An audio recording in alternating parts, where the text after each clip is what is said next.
So today we're taking a deep dive into that game. Houston Astros versus the Los Angeles Dodgers, Friday, July 4th, 2025. Game 1.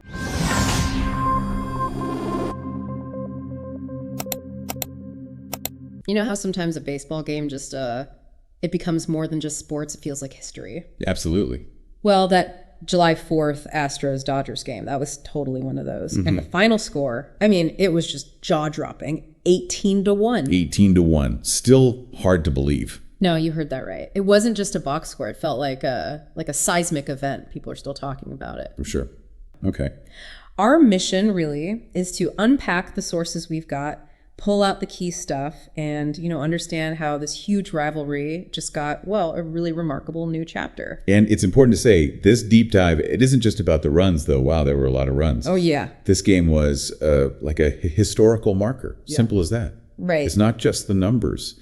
It's about how a loss like that, especially against that rival, how it can just change a team's whole vibe, Totally shifts the morale. Exactly. Yeah. Forces them to rethink strategy right away. And for the fans, it sticks with them for years. It becomes that shorthand for disaster. Yeah, remember that awful July 4th game kind of thing. Precisely. It just twists the whole story and gives you those unexpected turns that make baseball so gripping and sometimes, pretty agonizing to watch. Okay, so let's just get the main fact out there first. The Houston Astros absolutely demolished the Los Angeles Dodgers 18-1 Friday, July 4th. Demolish is the right word. It really was an Independence Day party for Houston and just a total catastrophe for LA. Yeah, the historical side of that 17-run loss is just staggering. You can see why it's going to stick around. It was the Dodgers' worst loss ever in Dodger Stadium since it opened in 1962. Yeah. Ever. Since the stadium opened. But wait, it goes back even further. It was the franchise's worst home loss overall since, get this, July 3rd, 1947. 1947. That's incredible context. Brooklyn Dodgers back then lost 19-2 to the Giants. And for more recent context, it was their biggest loss anywhere since 2001. A 20-1 loss to the Cubs. So we're talking generational lows here. Exactly. When you look at those dates, 1947, 2001, it really hits home. These aren't just stats. These are the nights fans remember, and not fondly. And you could apparently feel that weight in the stands. The sources say it got so bad that Dodgers fans, with that kind of, dark humor. Oh, I know where you're going with this. They actually started chanting, "Start the fireworks," during the game. Unbelievable. But believable, right. Right. It's bad when the crowd's just begging for the postgame show to put them out of their misery. Yeah, that says it all. So, okay, with a score like that, 18-1, the question is obvious. Who are the guys doing the damage for the Astros? Who are the main architects here? Well, number one, no question, Jose Altuve. He was just dominant. What were his numbers again? He went 3 for 3, 2 home runs, a double, 2 walks, scored 4 times, drove in 5 runs.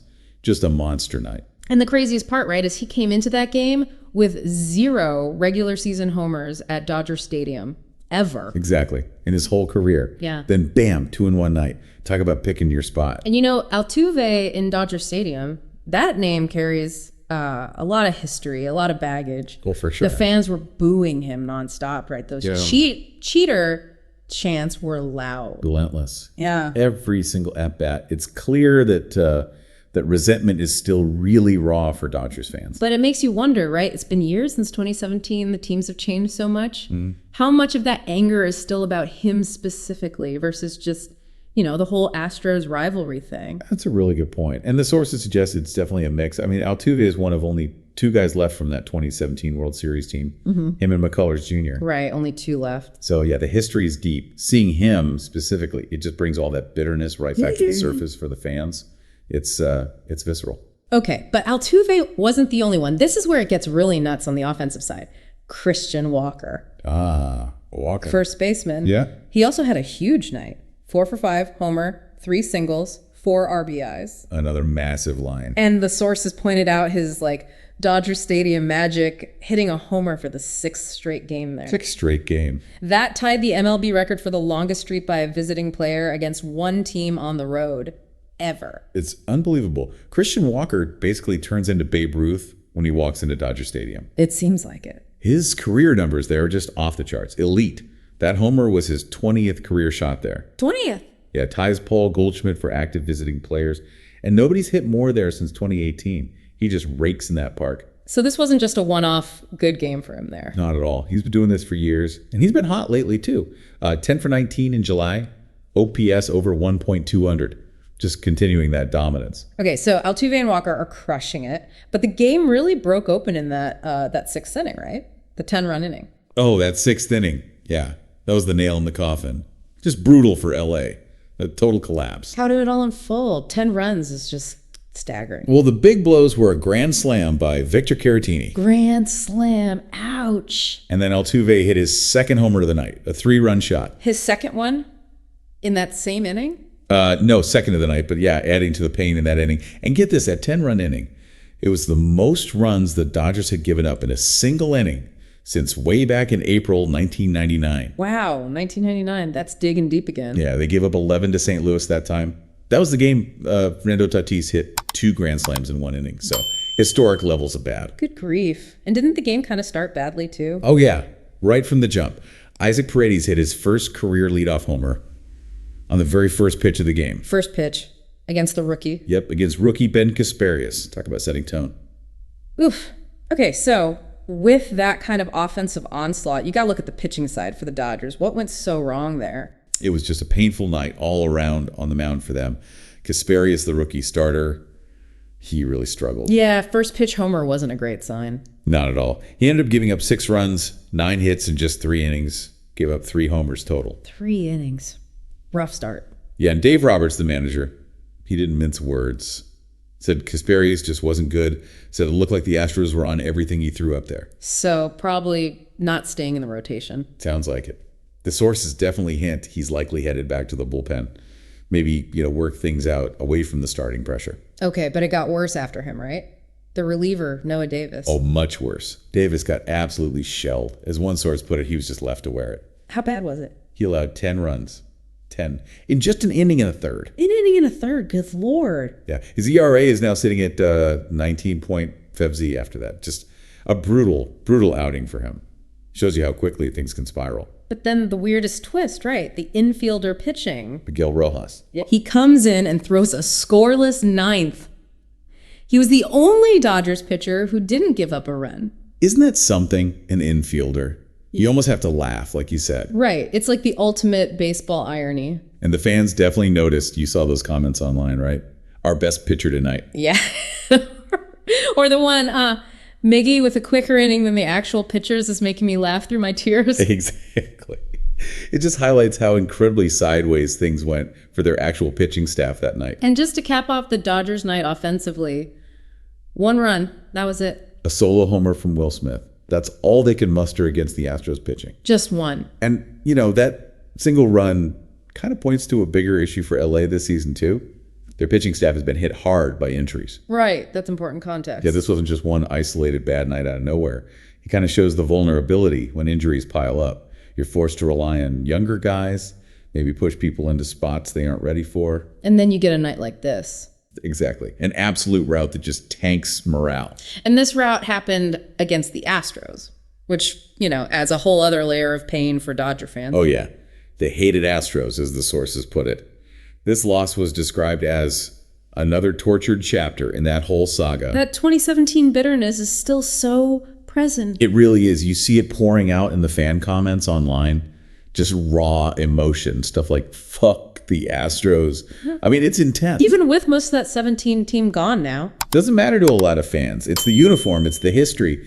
And losing like this to them on the 4th of July, that just amplified everything. It's a wound that clearly hasn't healed. Yeah, you can feel that. Though some fans did find a bit of gallows humor. You have to sometimes, right? Yeah, like the comment, that happened. Happy 4th, everyone. See you on the morrow. Just kind of resignation. Or the other one, comparing it to, let's just say comparing it to some truly awful internet experience. Right. Puts the baseball pain in perspective, maybe. Or maybe just shows how bad it felt. I think the latter, probably. But, okay, the great thing about baseball, right?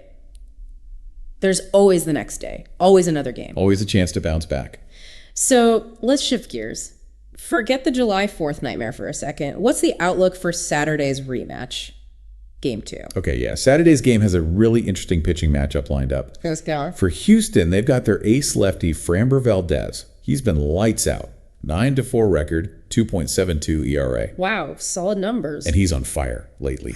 Won his last 8 decisions, ERA of 1.72 over his last 10 starts. Yeah. Just dominant. Okay, that's tough for the Dodgers. Who are they countering with? Well, they're going with Shohei Ohtani, but as an opener. Ohtani as an opener, interesting. Yeah, 0-0 record, 2.25 ERA in his limited pitching so far. Yeah. He's scheduled for just 2 innings. It's actually his 31st birthday, too. Oh, wow, birthday opener. Yep. He's still easing back into pitching after the UCL surgery, so they're managing his workload carefully. So 2 innings from Ohtani, then the bullpen that just got lit up. Exactly.